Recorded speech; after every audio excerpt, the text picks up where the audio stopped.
At yun na nga mga katakay, for today's video babiyahe tayo ngayon kay Lalamove. Pure Lalamove tayo ngayon, di muna tayo nag-angkas kasi malakas ang ulan mula pa to kagabi. Grabe, ang lakas ng ulan, 24 pa lang tapos madaling araw. Madaling araw, so umaga yun ng 25 alauna hanggang alas 3 ata malakas yung ulan. Tapos hanggang ngayon umaga, malakas pa rin yung ulan. So umuwi na ako muna sa bahay para kunin yung bag. Kasi maglalalabog tayo pero yung bag na lalabog natin ay drug na kaya yung grab bag muna yung gagamitin natin. So nag-aantay tayo ng buko niya mga katakay, sobrang lakas ng ulan yan. Iisod ko pa nga yung bag ko kasi medyo naiipit ako sa posisyon ko pag upo sa motor eh. So magagas muna tayo mga katakay and then antay tayo ng booking kasi nasa Cavite pa naman tayo, sobrang lakas ng ulan. Ang oras pala na ito mga katakay alas 8 ng umaga. So 25 na yon, December 25, 2024. So hindi ko alam kung kailan ko 'to mai-edit 'no. So sana mai-edit ko agad ta's may upload ko sa YouTube ko para meron tayong bagong upload. So gas muna tayo mga katakay tapos ayusin natin ang bag natin. So let's go!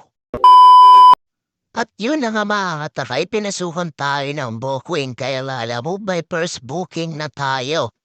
So tinitingnan natin kung tama yung street na pinuntahan natin. So kinukontak na natin na ito si customer. Tinatanong ko pa kung anong kulay ng gate nila para be specific tayo kasi yung iba dito walang gate eh. So, tinatanong-tanong ko pa pero wala pala silang gate kaya hindi ko masyado naririnig kasi di naman tayo earpods doon. Naiiwan ko yung earpods ko niyan tapos basa na yung laylayan ng pantalon ko. Nakalimutan ko pang itaas. So parang may tubig pa yung ating camera. Di ko tinanggal kasing guard lens niyan eh. Baka kasi magasgasan. Mas mahirap yan pang mas magasgasan yung guard ng lens natin. So okay lang naman yan. Water resistant naman yan. So konting tubig lang yan. Kakayanin yan hindi naman magdamag. So kakayanin yan hanggang malobat. At yun na nga mga kataka, hindi kami magkaintindihan ng customer kasi naiwan ko yung AirPods ko at nasa may unahan lang pa nasa unahan pala na ito na L3 yung bahay niya. So abanti tayo ng konti mga katakay. Yun, abanti tayo ng konti.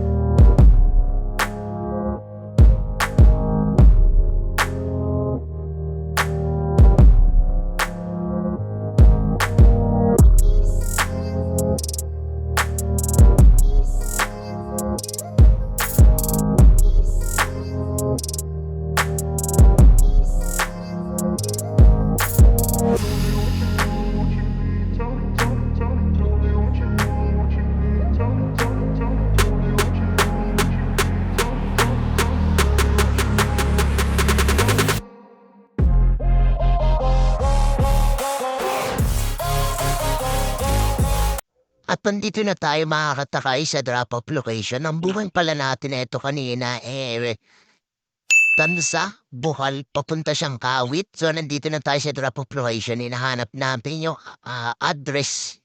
Kung ano yung address. So tama naman yung nakalagay dito. At check ko siya maigi. Hindi mo na pwede abanda yung motor kasi maraming taon dumadaan. Galing ata ito sila ng Simba. So maraming tao dito mga katay, hindi ko lang nirotate yung natin camera. So sasabit pa yung ko yun eh. Yung tulad ko sa tablet yun, hindi ko nakita eh. So sabit ako yun eh. Kakaurat, eto na, sasabit na ako. 1, 2, 3, okay na, sumabit. Sumabit ako, awit. So hinahanap ko yung address, so dire-diretso ako nandun. Tinitingnan ko naman yung motor ko eh, nasa gilid yan.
A few inches later. Pagkatapos natin nga pala madrop mga katakay, tumambay ako dito sa may gasolinahan at nag-aantay tayo ng booking kaya lalamove na sa may binakayan ako neto. So may pumasok na sa ating booking niyan. 1 kilometro, so iikot na tayo tas antay tayo ng kasabay kung may isasabay tayo. At yun na nga, mali ang pin ng customer. Tinuturo ako sa may bakanteng lote. Tinatawagan ko yung customer yan mga katakay. Hindi makakontak kaya nat-reach. Siguro mga 5 beses ko tinawagan. Tapos pang-anim, may sumagot na. So nakontak na natin yung customer natin. Sinabi natin yung pin po sa may bakanteng lote tayo tinuturo. So kailangan natin specific. Tinuro naman sa atin mga katakay. Sa may unahan daw sila. Ay hindi, bago.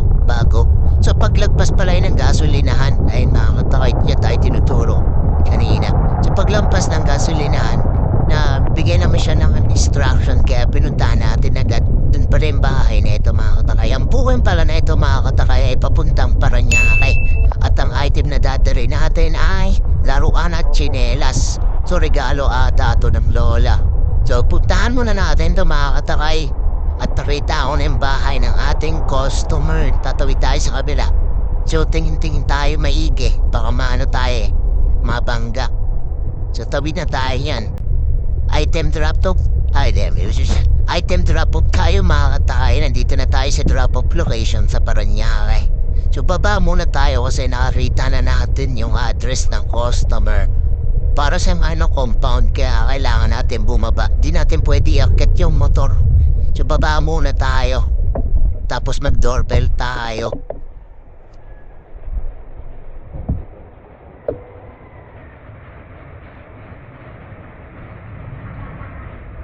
At dito na nga makakatakay, tinidouble check ko kung tama yun, doorbell ko address kasi tatlo yung nandun, mamaya doorbellin ko yung lahat Magsipaglabasan yun nagalit sa akin.